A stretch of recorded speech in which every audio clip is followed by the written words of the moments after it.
What's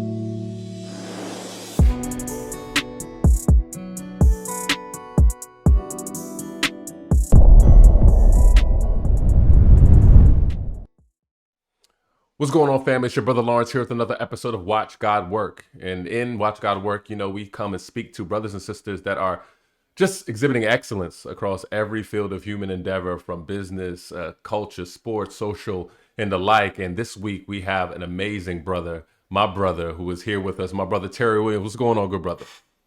What's going on, my man? It's just such an honor to connect with you and also connect with your tribe today. I'm super excited to dive into this conversation, man.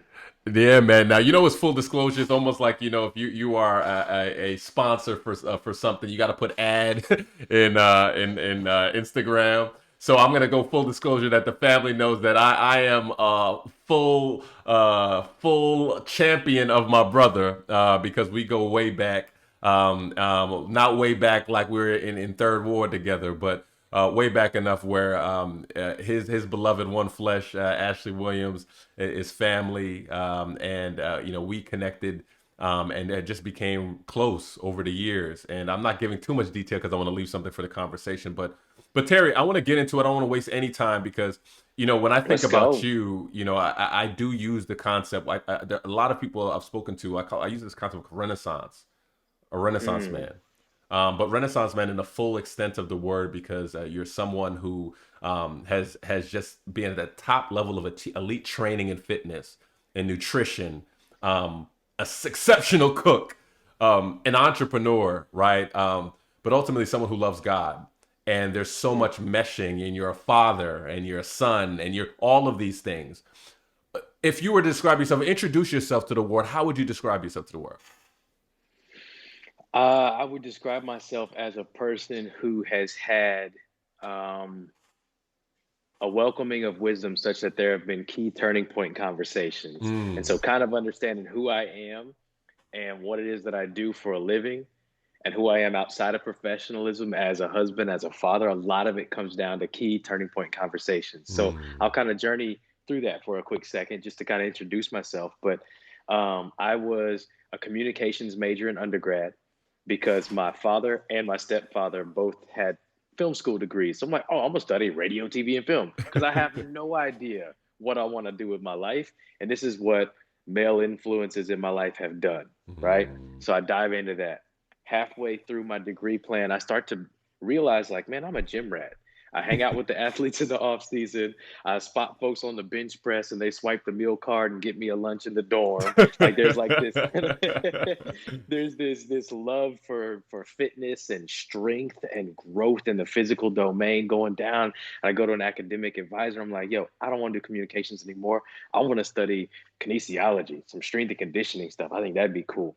Key conversation that changes my course. I get this wisdom.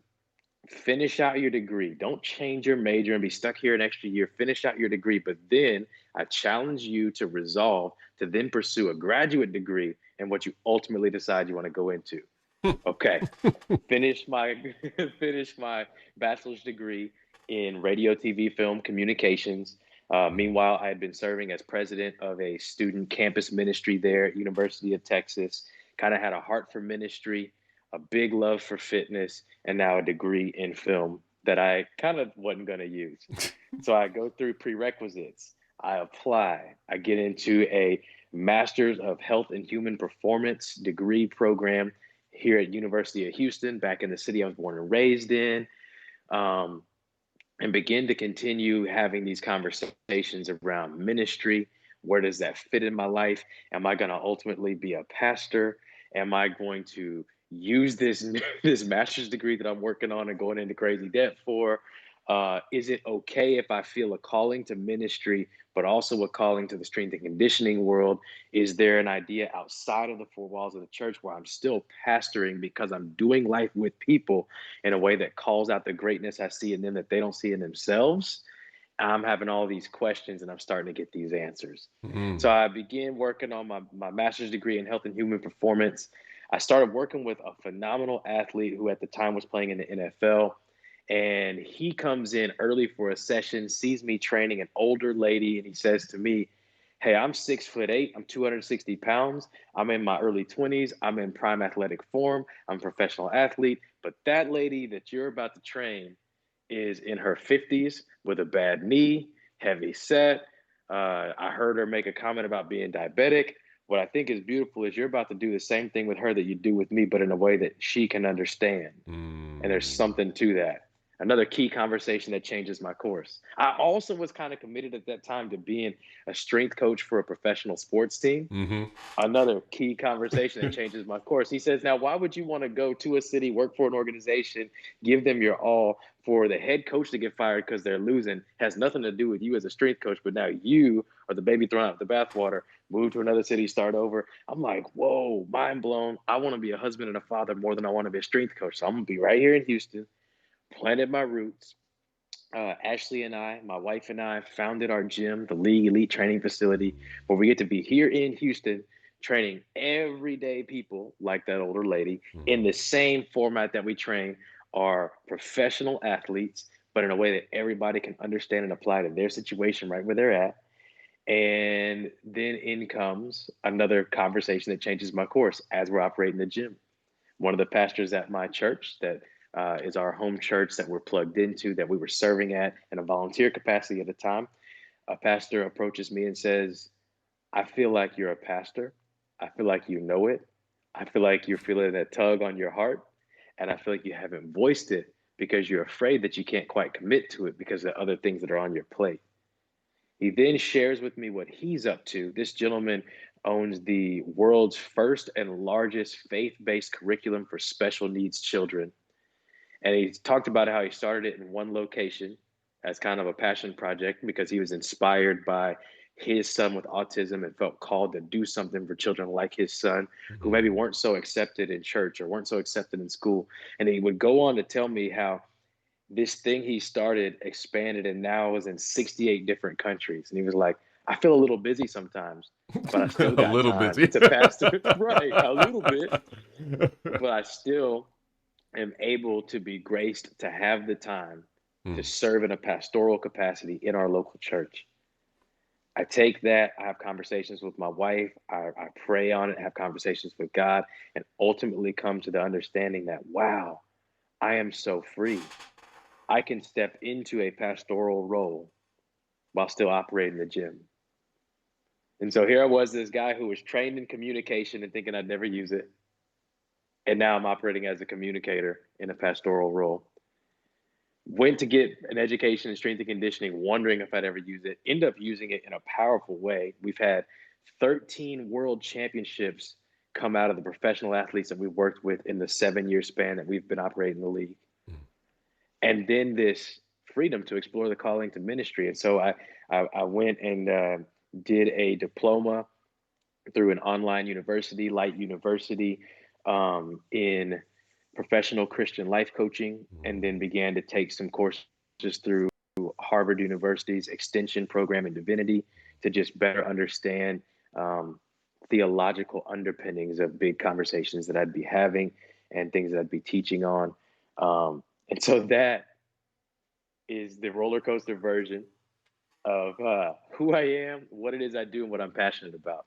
I just Mm. really love seeing people grow stronger, whether it's in the physical domain inside the gym or whether it's in spiritual and mental domain as I'm doing life, journeying with people as a friend. Some will call me pastor, some will call me coach, some will just call me homie, and I welcome it all. But I just really love loving people well, and that's my chief core value. Oh, good brother. This is great, and I think that you've taken people along the journey where they were clear that you have been gifted as a communicator. One, but Oh, two, thank you, man. I think this is opening up so many questions. I think it's going to be relevant to people because I think naturally, I think when people see work, they struggle with that reconciliation. You were kind of talking about how do I reconcile just my time and can I give in these two arenas. But when you first kind of were thinking about it, was it just a time issue of I'm going to be leading the league and serving in this way, or was it also just a theological issue of how does God show up in this, right? And so, and I'm hoping that conversation will lead us to kind of like how did you bring God to the work and how you worked and how you set up the league and how you did everything? Mm. Yeah, well, I think that I've once heard it say, I've once heard it said rather, um, cling loosely to your position and cling tightly to your purpose. And the way that that's played out in my world, in my life, in my personal experience is that I loved founding the league. I loved being a strength coach. I loved a lot of things I had going on in my life outside of ministry. I viewed myself as an individual who enjoyed the idea of ministry but was too busy to venture into ministry. So short answer, yes, there was that time thing. Mhm. There's no way I can give it enough time. I'm gonna let everybody down. I'm gonna disappoint people because they're gonna really need me. I'm gonna be tied to this thing over here. That was a concern.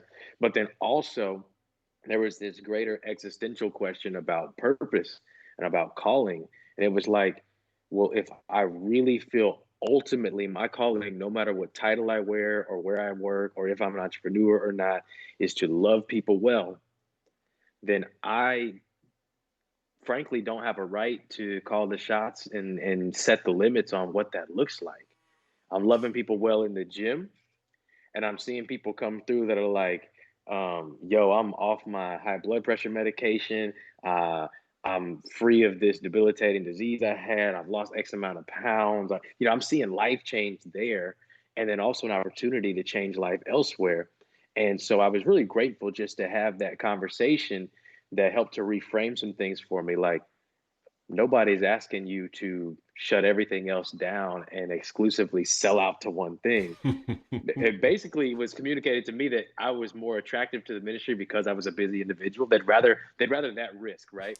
They'd rather that risk of like, yo, he's crazy busy and he's leading a lot of people, but because we believe in his ability to lead people, we want him on the team. And we'll figure out what that position looks like later. They would rather that than here's a person with all the time in the world, but we really are not sure how effective they are in authentically understanding people's stories and journeying with them as a friend to be a servant leader. Mm. And so I was grateful to have that revelation that reframed some things. Like, I am a person without time.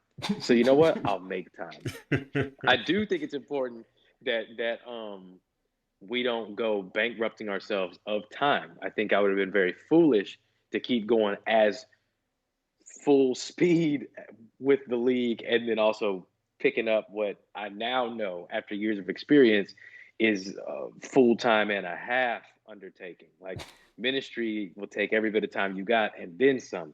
So we did get wise. Ashley and I grew our staff over time and we delegated authority over time and we kind of reduced my hours a bit without ever reducing my level of influence. I have a great relationship with the leaguers, a great relationship with our staff. I'm fully present in our meetings. I'm still there coaching a bit, just not as much as I was before. Mhm. And so now I have time freed up to allocate to ministry. And I have this relationship of trust with our staff such that when I'm there and I'm coaching, I'm fully present, I'm all in. Now, when I'm not there, I'm not coaching, I have 100% trust with the people who are leading our organization, whether it's the front desk or the coaches that are administering the classes. I trust them the same way I trust the great people that we're leaving our kids with for childcare during the day. And that frees me to focus in and really do the work of ministry. Oh man, this is good. I think there are a couple of things that also bubble up. I think the importance of people, right? And so you had conversations. I think some people would just be like, you were fortunate, at least in a collegiate context, to have counsel to kind of help you to kind of stay in a faithful path and then think of it differently as opposed to just swing to the wind a bit and make that left. But ultimately, I know people experience this even in some of their experience with church, and I want to kind of get to kind of God Himself and why that's even was even attractive and what that looked like, because there are some people who have that conversation with church. Let's say they're early, they go to church, and a lot of times it's positioned against each other, meaning, Mm, if you're more faithful, you'll be more in here, versus what you're doing. And I mm-hmm, know some people have had that experience, which is unfortunate, right? Because it limits the view that God, you're usable and you're fruitful in the kingdom, in any context. And I think that's helpful. So I would love to hear about kind of just God Himself, though. right? As you kind of, as you kind of grew up in the faith, I think many people are kind of lost around, all right, like just why did it make sense to you? Like practically speaking, Hmm. and like, for you and purpose, there are a lot of people who talk about purpose, but not necessarily connected to God. So how do you Hmm. reconcile like your purpose and how you thought about God leading into your early career really shape things for you? Yeah, so I think I felt it's just two different kinds of freedom that I felt, but it was all freedom. It was all grace. Hmm. Nothing heavy-handed. The first revelation of freedom I felt was, wow, I can be involved in my church even if that's not my career. I can honor my calling, and I want people to hear this who have maybe wrestled with those same feelings. Like, Hmm. if the whole world became pastors, like the economy would be trash. We Exactly. need engineers. We need engineers and accountants and teachers and doctors and attorneys and people who work in corporate America 9 to 5, right? And I felt a freedom of I don't have to like start my own church or work for the church to feel like I'm being faithful to my calling to ministry. It's okay for me to operate outside of the church organization and church building in a way that still honors God and um, glorifies Him, edifies me, and builds the heck out of His people. Hmm. And fitness was that lane where I was like, yo, I'm passionate about this. I'm gifted at this. I've seen the fruits of my labor literally change people's lives. There's something really godly about helping people to lower their blood cholesterol and blood pressure and their body fat percentage and help them to increase their confidence. And there's also a very unique avenue to speak into people's life on behalf of God when you're helping them in their fitness, because Hmm. it's like anything else. It's like the hairdresser, the barber, like you become somebody's psychiatrist or pastor real quick when Yep, you're in that yep. safe space. When you're in that safe space conversation within a relationship of trust and you're doing something good for somebody, then now I'm not preaching. I speak as a person freely, and people are more willing to accept that and Mm, have that dialogue because I know you love me. I know Terry loves me and wants the best for me, right? So there was that mm, freedom. I could operate outside of the church and still honor God with it. Then that second revelation of freedom, even you, even busy, even a lot in your hands, there's room for you here within the church. So if you feel that sense of calling and nobody can put that on your heart for you, here's a formal opportunity to step into it. Like I mm, went and pursued an education in it after the invitation. Like the education came after the invitation. I mm, I pursued by my own volition what I felt was needed to supplement and support and to provide a foundation for it. And there was always that trust. Like we know Terry will figure it out. And so I was just really grateful to get those revelations of freedom and of love and of grace that really helped to walk me into the position that I'm now in, where I'm like, yeah, I can mm, operate as a pastor or as a coach, but either way, I'm just a dude that loves people well. mm.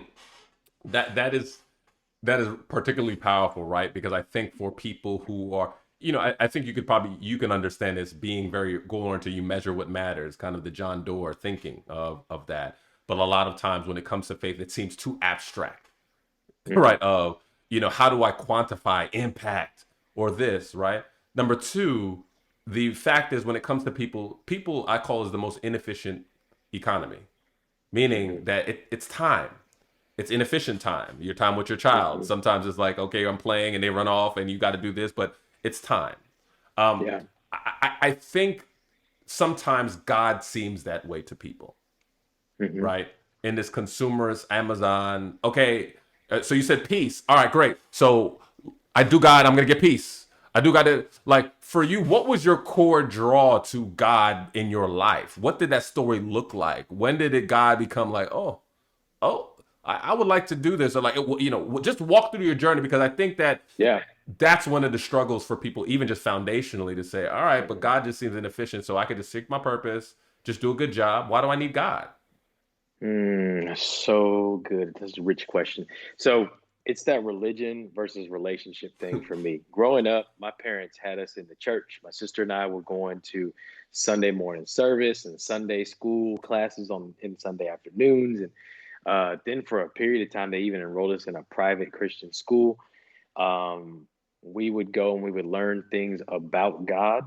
And then, in my opinion, I didn't actually grow closer to God until a later stage of life. And we would come home, we'd have these questions for mom and dad, who were, in my mind, they were doing it right based on what they knew at the time. And I want to honor them for the provision that they put forth and just putting us in the right environment, right? Mhm. But we'd come home after learning some things in, say, Sunday school and ask these big, complex questions. But their answers to those questions would be like, didn't they answer that at Sunday school? Like, what you asking me for? So, so God was this good idea. God was Mm. this thing that good people pursue. God was this kind of mandate on the calendar. God was a routine on Sundays, right? That was kind of my childhood. And with the best of intention and the strongest of implementation, all that was there. Revelation came after this. And so, my senior year of high school, I meet a friend. His life looks different than mine. And I realized this isn't a Sunday routine for him. This is a Monday through Sunday, all in lifestyle thing. And I began to realize it's because of the type of relationship that he had with Jesus. And I Mm. wanted that for me.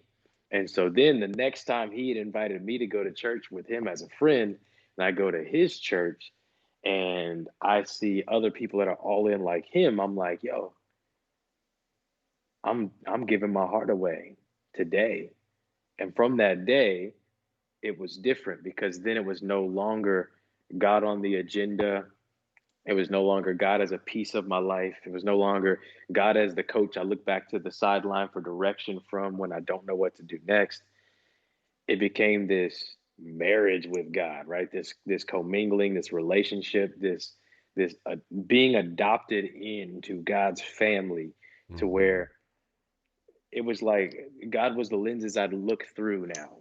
It wasn't Mhm. something I looked to, but it was something I looked through. Mhm. And so that's what helped me to cross the street from like, you know what, I'm real busy, but I'll get back to God when I got time. Or, forgive me, I don't really have time to really focus on my devotional life right now. Or, you know what I mean? Yeah. Or why do I have to bring God with me into everything I do? Gosh, God is so annoying. He belongs on Sunday. The way I was able to Mm. get out of that and get into I don't need peace instantly. I don't need validation instantly. I don't need promotion instantly. I don't need gain in any way that would benefit me personally instantly. Is like I have this trust in God that now has me in a position of, people say, I don't know what tomorrow holds, but I know who holds tomorrow. It's that Mhm. thing. Mm. Brother, that's I mean, this is real, and I think I like to always go to the resolution, right? Because even as you kind of talk, you describe the life. You describe like, wow, like he has something that I don't have. And for you, even at that time when you kind of followed and recognized, like, what did that resolve for you? So even at that time, even specifically when you were like, man, he has something. What was the longing that it surprised? Like, is I want a relationship and I know this is a good thing and I don't have it. What were there other elements in your life that you feel like, man, I tend to be somebody who desires promotion and I know in God I could find this. Like, what problem did it solve up front, quote unquote, for you that made it Hmm. seem like this made sense? Um,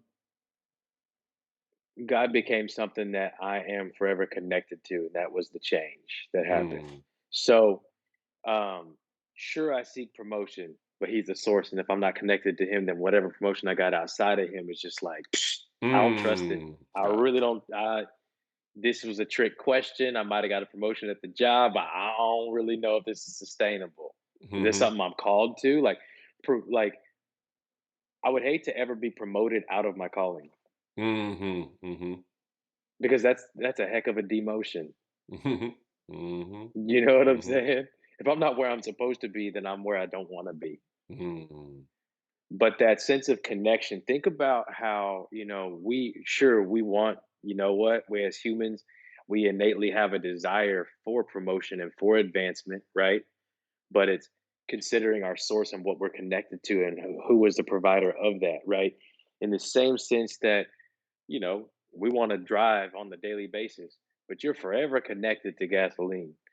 At any moment that you're in your car, you are either putting gas in that car or burning off the gas that you have put in that car. Mhm. Our iPhone allows us access to a lot of things, a lot of promotion, so to speak, a Mhm. lot of little widgets and apps and things. It's our not just our phone, it's our notes, it's our text messaging, it's our social media, it's our Waze navigation. It's so many things for us, right? You let that joker go without the charger too long and see what happens. Mhm. Hmm. Consider the source. What are we connected to? At any moment, we're either charging the iPhone or running down the charge that's been given to it, which keeps us connected to and running back to and consistently relying on the connection to that source. Mm. I think that just even that framework is helpful for people who are kind of just curious, right? Because again, I think from the outside, I think when people see brothers and sisters like you who are seem to be doing so much, right? And God, again, with the perception that God is just this addendum outside thing versus saying, no, there's a fundamental belief that anything apart from the source, what I believe is my source, it's not going to be sustainable, is a Mhm. powerful framework for people to see. I do want to touch on this even before as we kind of even transition and close. My time. You spoke about Mhm. time earlier, and I think so many people, particularly professionals, a lot of times the resistance around God is time. Mhm. It's bruh, like you have a wife, you have a whole wife, you have kids, you're running the gym, you're responsible for people, you gotta pour into people, and then you gotta prepare messages. Tell me I know, we know. Like it's a lot, right? Yeah.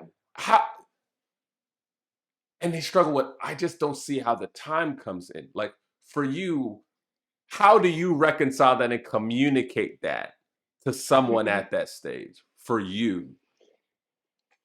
Yeah. So if I'm not putting time in on that though, because my focus is my marriage, my kids, and the work that I do, now how empty is my marriage? How empty is my parenting? How ineffective are these hours that I'm putting in on the work that I do? And so I have to go back. Remember, God is the plug, so to speak. Mhm, To mhm. use of to use of young adult language, God is the plug. It's just like my car. I plug that gas Dag, we not young uh, adults no more, nozzle man. into Dag, the. I can continue. Yeah, we getting old. We getting old, man. Uh, just like I plug, so to speak, the gas nozzle into my car. Just like I Mm, plug the charger into my iPhone. If God's the plug, He's the source. I got to run back to it on a very consistent basis to fuel me to then move forward into what I want to do. And so, making time for quiet time in the mornings, meeting with God before I meet with anybody else, before my family's even awake, before the sun is up, just having that quiet time in community and connection with God is so important to me. And then mhm. when it comes to preparing messages and things, I've actually stopped um, designating large chunks of time to like study. Mm, I've stopped designating time to like sit and think, and it's like no, I'm reading my Bible on a daily basis. I'm praying. I'm also spending some good time shutting up, and there's a whole different conversation there bruh. too, with how things that would have taken you years and errors and money to figure out, like instantly in a moment, the Holy Spirit will answer something because you were willing to pray and also listen. There's something in that for somebody. Um, but I've stopped giving these huge chunks of time to like, I gotta write this message, labor through this, work on this, make it a project. And I've begun to just I'm reading scripture daily. I'm praying daily. I'm listening to what God would say to me daily. And then I noticed that sermons write themselves. Bro. Like in our lawn going to crap because I had done a really bad job at watering it for a while. And the relentless endeavor of labor that I went through trying to bring this grass back and make it green again. So many things God speaking to me as I'm pulling up thatch out of the ground, as I'm pouring new seed into the ground, as I'm waiting, relying on patience, living in a lack of peace, trying to see if this is ever going to come to fruition or if it's a wasted project, having to trust that there's going to be an end result that comes through that brings all the labor to fruition, having to labor through it even when I'm not seeing the reward in it. That's one example. Mhm. That's like a month long sermon series on just the faithfulness of God over time and how he does it in his time and not on our time. And we might feel like we're lacking reward, but we're never lacking resource. And if we continue to do the labor, we will then see the harvest if we don't give up. Just things like that. Mm, Taking uh, lived experiences, taking conversations. Like, this is the craziest thing. My kids teach me so much that I could then teach other people. My sons, through them just being toddlers, educate me on who I am as a son. My sons also show me in my role as a father how much my father cares for me because I can't undo my love for them. They could do something heinous and terrible that I'm ashamed of and not happy with, and it's still, I couldn't possibly love them one bit less. mhm, And I can't possibly love them one bit more. It's like the tiniest people in my life have the biggest voice of leadership in my life, mhm, mhm, and it's unreal. And so I feel like instead of giving some of my time to God that would take time from the other things, I now live my life from a committed position to God being the lenses through which I see my life. And I think it opens up a new lane where the Holy Spirit can speak into every one of those domains that I would have given my time mm, to, my wife, my kids, and the work that I do. mm. And so it's this recoloring, this shifting of perspective where it's like, man, I'm in my iPhone notes app like 3 times a day, like, oh man, that's a God thought. Yeah, Like, yeah. man, that's Shout out that's to the notes. unreal. You know what I'm saying? Like, I was just driving and felt a conviction to like stop worrying and stressing about my day and take a moment to just notice the Mhm. trees. Right? I know that sounds like the most hippie thing ever, but God's working with me on my attention, my focus, and my just willingness to be a student and a passenger in my own life. And one day I felt a nudge, an inkling, um, to just like notice the Mm. trees. And then I started to have these questions about these trees. I'm like, yo, I drive past these things every single day, stressing about how long my day was and an assignment I got to help my kids with and what am I going to cook for dinner? Like, why don't I ever just simply use this as a moment to just be like, man, God, thank you for these trees. And then let my mind go. Like, whoa, that tree has to be over 100 feet tall. What kind of tree is that? And then Google searching what kind of trees are in my neighborhood and Mhm. then learning like this rich, complex history about it. And then come to find out, and pardon my tangent, brother, but this is Oh so no, this good. is Come to find out, this particular kind of tree that's in my neighborhood is called the loblolly pine. Loblolly is a term of disrespect, meaning it belongs in the swamp, it grows in the ditch, right? This tree actually has the most complex genome sequencing on the DNA of any living thing. And it's like all over my neighborhood. It's just cheap. I just drive right past it. I just can think less about it.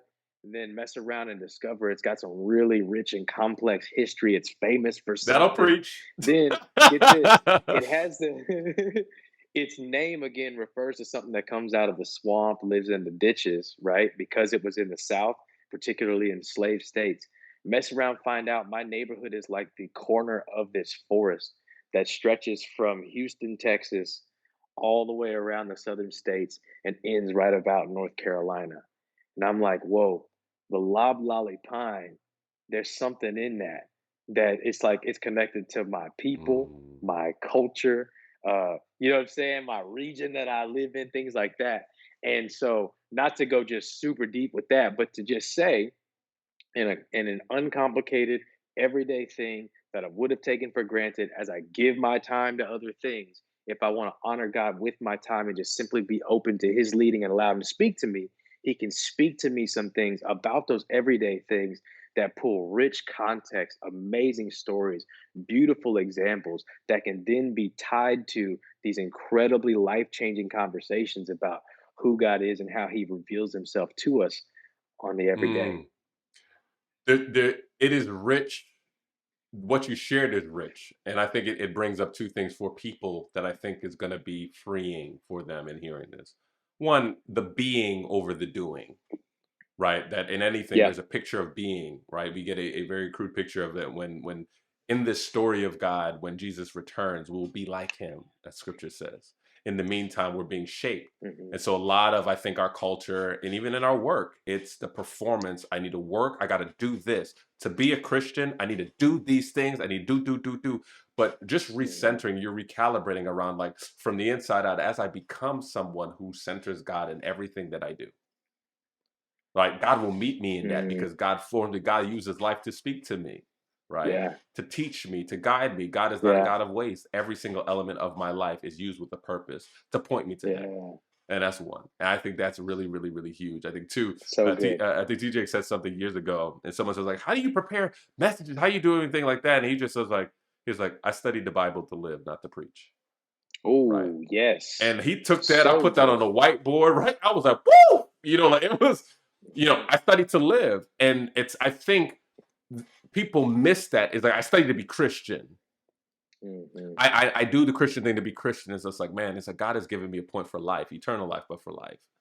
Yeah. And I think your story and how you've been able to kind of reconcile even the tensions that we all do around time. How do I allocate this? How do I be this? He's like, how do I just be? How to experience Hmm. God in that? How do I just take it down? How do I just hallowed be Thy name and look at the trees, the birds of the air, and all of these things? I think Hmm. that's going to free people, and I think that's going to draw people. Um, Yeah. I would love to close with this though, brother. With all that you do, how do you best connect with God? Number one, right? And so is it the drive? Is it like, nah, man, I need to be quiet, I need to be in the nature, I need to be that, or is when I'm Hmm. working out? And then two, for someone, who's kind of curious, right? Is like, you know what, professional, my parents went back in the day, I got a lot going on, not really sure.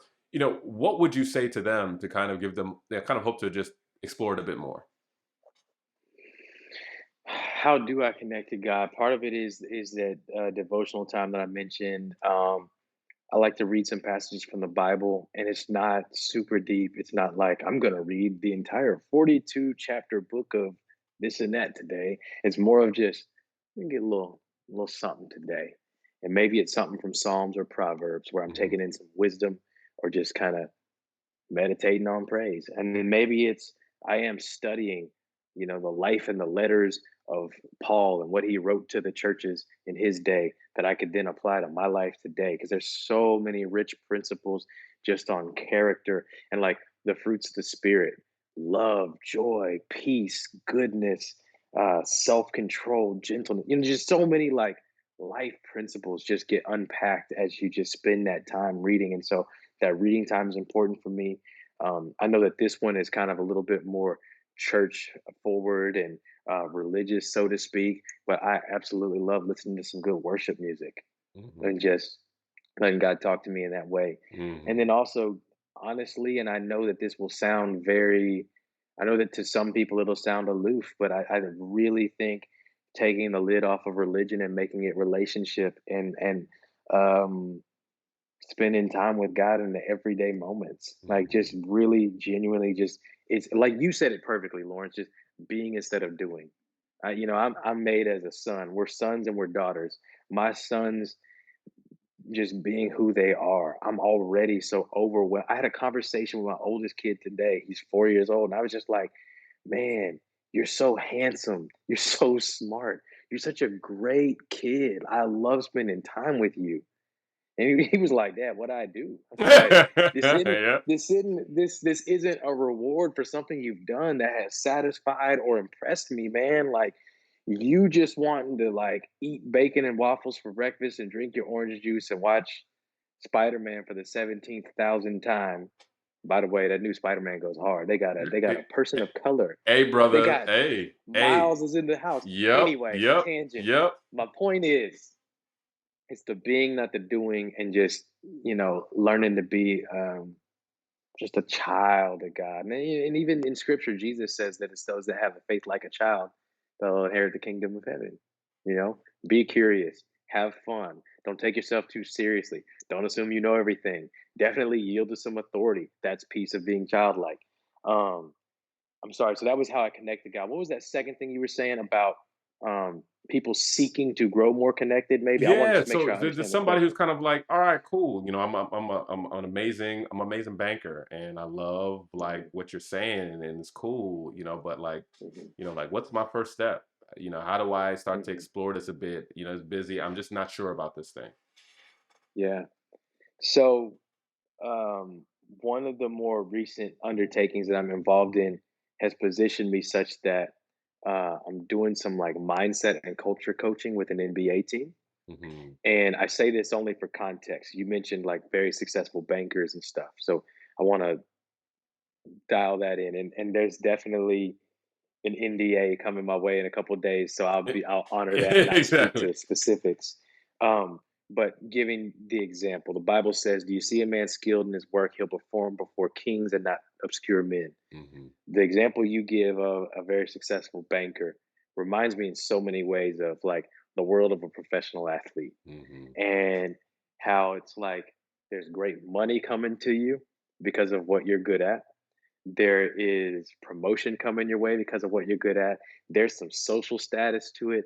There's some uh in a worldly sense, there's freedom given to you because of what you do. Like you can afford to not be on beans and rice. You can go to Papados today for lunch and that's okay. You don't have to stress and lose sleep over it and what it did to your I budget. don't know about me and Papa Um doing them time, but continue. um the thing is this though, fulfillment comes from one source. And I have had to see people navigate the pain of, and one particular individual comes to mind even right now, navigate the pain of, man, I grew up having less than, never having enough. And I busted my tail and I pulled these all nighters and I went to school and I made a lane for myself. And now I have this respected position, this incredible salary, the freedom to have a large house and a nice car and all that. But now that I'm here, something's broken, it doesn't work, and it cannot satisfy. I've literally had a person who we would consider to be famous, who the world knows publicly as being rich. And he said, "You know what real freedom is?" And I'm like, "Yeah." I'm trying to like, oh no, I'm sorry. He didn't say freedom. He didn't say freedom. I apologize. I want to make sure I word this correctly. He said, "You know what real wealth is?" And I'm like, you know what I'm saying? Like, it was publicly disclosed what kind of contract you just signed. I'm trying to hear from you what real Hmm. wealth is. Yes, sir. I'm all ears. I'm shutting up. You tell me what real wealth is. And it was kind of sad, actually. He said, real wealth is just being able to walk up in Chipotle and nobody knows who you are and they charge you extra for that guac. And so I say, elaborate. And he goes on to talk about how his existence as a human is totally fake. He just sees plastic people. He doesn't see people stuck on their iPhone or yawning or complaining about how busy their day is or continuing with the conversation they were having on the phone with whoever they're talking to before he walked in the room. All of a sudden, because his presence is in the room, everything changes. It's plastic people. It's, like he's in a zoo. And I think about people who are successful in any domain and how this principle plays out in some regard. Hmm. When it is known to others that you are significantly impactful, gifted at what you do, and make a lot of money because of it, and there is a pressure placed on you, you can acknowledge it or not, but it's there. There are expectations placed on you. You can acknowledge it or you can not. But the reality is, there's kind of a sense of turmoil, a lack of peace, a bit of chaos added. And there's this revelation that money and status and prestige can solve a whole lot of things, but they just can't stop the human heart from hurting. They can't satisfy the soul. We have a God sized void that only He can fill. And so we begin to see people who don't have riches or wealth, but they had a little bite of that Chipotle. And even though they were charged extra for their guac, they have peace. And it's because of this connection to God that they carry. So I would say there's absolutely nothing wrong with getting success. There's absolutely nothing wrong with advancing, having promotion, getting money. God can use all that. He can bless all that. You're in that position because he has allowed you to obtain those things. There's nothing wrong with those things. I disagree with church leaders who have made people to feel bad about what they've earned and amassed and advanced into over time. But what I would say is just that if we're all really brutally honest and we don't live an Instagram life where we crop and filter and put a fancy caption on our situation to make it look good and project what we want to be seen as highlight reels. When we really get real, we just know that these things don't satisfy. Money Mhm, can't buy happiness. mhm, mm, mm, mm. And I just think there's that hole in the human heart that's a God-sized void. And we all know that we need God. And then we get these terrible examples. Let's just be honest. There's a big rift between Christ and Christians. Gandhi said famously, I like your Christ. I don't like your Christians. Your Christians are so unlike your Christ. We Mhm, turn on the news. Let's get all the way real. We see white supremacy, and people are saying they're doing it in the name of Jesus. We see twisted political agendas being tied to the church. We see pastors falling from grace and getting entangled with sin in a very disgraceful way. And then a crazy bigger truth than even that is like God has a grace for that, right? But we can get so close to church and so far from Christ and then be a bad example to the person who's like, man, I have everything I thought I dreamed of, and then my heart is still hurting. mhm, And then we have people who maybe have not amassed wealth or status, but they're the happiest people you'll ever meet. I was in Mexico City on a mission trip this past weekend. These people are stuck out in the cold with poverty all around them, losing their loved ones to death by COVID-19. mhm. And because they have Jesus, they have joy. I know that sounds cheesy to somebody, but I know also it wakes something up in somebody like, oh, it doesn't have to be a Sunday routine. God doesn't have to be a line item in my agenda. It doesn't have to be, like remember, I went and pursued the education after the invitation. In the same way, in the family of Jesus, you belong before you behave. It's not Mhm. about let me quit this uh nagging alcohol addiction before I give my heart to Jesus, right? Or let me quit my foolish spending on Amazon Prime. We all guilty of that during the pandemic Fam, before I give our heart fam, away, right? fam. Like even in a less spiritual sense, that drives me freaking crazy, man. People like, I want to figure out my fitness first so I don't embarrass myself. Then I'll come to the gym. Nah, It's the same concept, nah. brother. It's the same concept. You ain't got to do nothing to impress God other than to be his son or his daughter, because I can tell you as a father, spiritually and also tangibly in a more human sense, that he's not mad at you. He's madly in love with you. He wants relationship with you. He doesn't just want a Sunday routine either. He just wants you to give him his time and focus less on the doing, more on the being, and just taking delight in him. The joy of Mm, the Lord is your strength, the Bible mm, says. And I think that mm, there's something implied there. Nothing else is. Your bank account is not your strength. Your social status is not your strength. I have been, as an entrepreneur, incredibly successful in some seasons. I've also been a gym owner in the middle of a pandemic. Ask me how it feels. It sucks. It's hard when your stuff shuts down.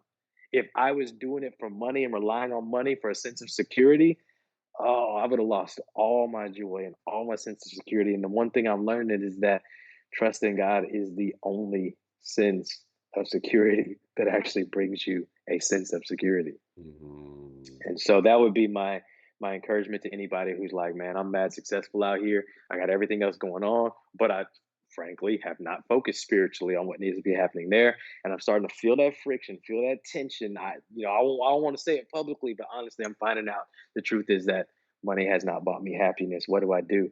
And I would just say that, man, maybe there is something to that. Maybe God is speaking to you through your situation in a position that He's graced you and blessed you to be in, where everything you got going on, it's all good. And I support you, root for you, understand you. I want to see you keep on shining. But maybe God is like, there's more. mm, Don't be afraid to step in because there's more. mm. I think that's a it's a great place to close because I think even without knowing, you don't know, those who know that they don't know much. And so I think the Yes. idea of even capturing that, all that I don't know, there's more than what you've been Yeah. experiencing, is I think going to sit with somebody. My brother, man, the gratitude I think goes beyond measure for this time, because I know someone is going to hear this and someone's going to hear him in this, you know. And because God is one who moves and we are followers, naturally then the question as in our closing is just what's ahead for you. How could we be prayerfully supporting you? What's on the horizon? Because you're in Mexico City, you're sporting some new Lululemon pants, you know what I'm saying? You're out in these streets. And so how could we be supportive? How could we follow you? How could we just be prayerfully supporting the things that you have coming on in this new season? Yeah, well, what's next for me? I'm definitely diving deeper into this world of mindset and culture coaching within organizations Mm. for professional teams. Talk about full circle, right? Like, I was doing communications and was like, this sucks. I want to work with athletes. Then I started to work with athletes and was like, I love this, but I want to do ministry. And now here I am in a ministry context, working with athletes through communication in a way that hopefully helps them to see life more clearer and arrive at some Mm. answers. So I'm super excited about that new journey that I'm on, and also doing some faith-based mindset coaching for people, just in general, broadly. My website is terrythetrainer.life. Again, that's terrythetrainer.life, and that's where I base all of this stuff when it comes to wellness coaching, mindset coaching, life coaching. And then you can find me on social media. I'm at Terry the Trainer on Instagram, real easy to find. And I just keep it real. I like sharing stories and photos and videos that reflect loving people well. And so you'll see a ton of my family on there and stuff. And my biggest thing is just is being the dream of being an incredible husband and father. And so that's what makes me tick. And so that's what I'll accept all the prayer for. Just that I can continue to shine as husband, daddy, leader, uh, pastor, coach, any of the things that are on my plate. Um, and yeah, I appreciate that support. Good brother, man. We thank God for you, man, and I'm so grateful that you are in the spaces that you are in, and you are speaking to the people you are speaking to. We pray in faith that there are many more who will hear your voice and hear His voice through your voice. My brother, all respect, grateful. Thank you again, good brother. All right, so much love. I appreciate you, brother, and I've No loved problem. being a part of this. All right.